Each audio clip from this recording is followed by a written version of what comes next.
తెలంగాణలోని అన్ని ప్రభుత్వ విశ్వవిద్యాలయాలకు రెగ్యులర్ వైస్ ఛాన్సలర్లను నియమించి ఉన్నత విద్యను ప్రక్షాళన చేయాలని ఏఐఎస్ఎఫ్ విద్యార్థి నాయకులు డిమాండ్ చేశారు. విశ్వవిద్యాలయాల సమగ్ర అభివృద్ధికి ప్రభుత్వం చర్యలు తీసుకోవాలని కోరారు. ఇక ఓయూ ఏఐఎస్ఎఫ్ కౌన్సిల్ ఆధ్వర్యంలో ఆర్ట్స్ కళాశాలలో మీడియా సమావేశాన్ని ఏర్పాటు చేశారు. ఈ సందర్భంగా ఏఐఎస్ఎఫ్ కార్యదర్శి పుట్ట లక్ష్మణ్ మాట్లాడుతూ తెలంగాణ ప్రత్యేక రాష్ట్రంగా ఏర్పడిన తర్వాత అధికారంలోకి వచ్చిన బీఆర్ఎస్ పార్టీ నిర్ణీత సమయంలో వీసీలను నియమించకుండా అలసత్వం చేసిందన్నారు.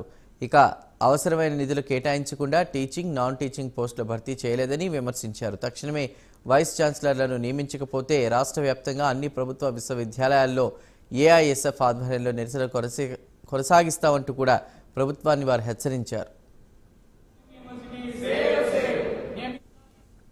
అధికారుల దృష్టికి అధికారుల దగ్గర పోతే అధికారులు కలిసే ప్రయత్నం లేదు అంటే ఈ రోజు అధికారులను కలిసే ప్రయత్నం చేయకుండా విద్యార్థుల సమస్య ఎట్లా పరిష్కారం అవుతుందని చెప్పేసి ఏఎస్ఎఫ్ గా మేము భావిస్తా ఉన్నాం.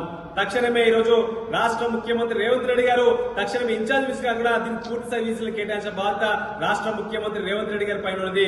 దాంతో పాటు ఇక్కడ యూనివర్సిటీ సమస్యలు పరిష్కరించే బాధ్యత రాష్ట్ర ముఖ్యమంత్రి రేవంత్ రెడ్డి గారి పైన ఉన్నది. ఎందుకంటే ఈ రోజు విద్యాశాఖ తన దగ్గర ఉంచుకొని రాష్ట్రంలో ఉన్నటువంటి విద్యారంగ సమస్యల పరిష్కారానికి అదేవిధంగా విద్యకు బడ్జెట్ అధికారులు కేటాయించిన బాధ్యత రాష్ట్ర ముఖ్యమంత్రి పైన ఉన్నది. కానీ నేడు మొన్న ప్రవేశపెట్టిన బడ్జెట్ లో తమ ఎన్నికల మేనిఫెస్టోలో మేము అధికారంలోకి వచ్చిన తర్వాత రాష్ట్ర బడ్జెట్ రాష్ట్ర విద్యారంగ బడ్జెట్ లో 15% కేటాయిస్తామని చెప్పడం జరిగింది. కానీ ఏఎస్ఎఫ్ మేము రాష్ట్ర బడ్జెట్ లో విద్యకు 30% నిధులు కేటాయించని అనేక సందర్భాలు డిమాండ్ చేసినాం. కనీసం 20% నిధులు కేటాయించని చెప్పి డిమాండ్ చేసిన పక్షంలో కూడా ఈ రోజు రాష్ట్ర ప్రభుత్వం పట్టించుకోకుండా కేవలం 7.31% నిధులు కేటాయించిన రోజు ప్రభుత్వ విద్యారంగం మరొకసారి ధ్వంసం చేసే ప్రయత్నం కాంగ్రెస్ ప్రభుత్వం చేస్తా ఉన్నది. అంటే సమస్యలను కలుసుకోవడానికి ఈ రోజు అధికారుల దృష్టికి అధికారుల దగ్గర పోతే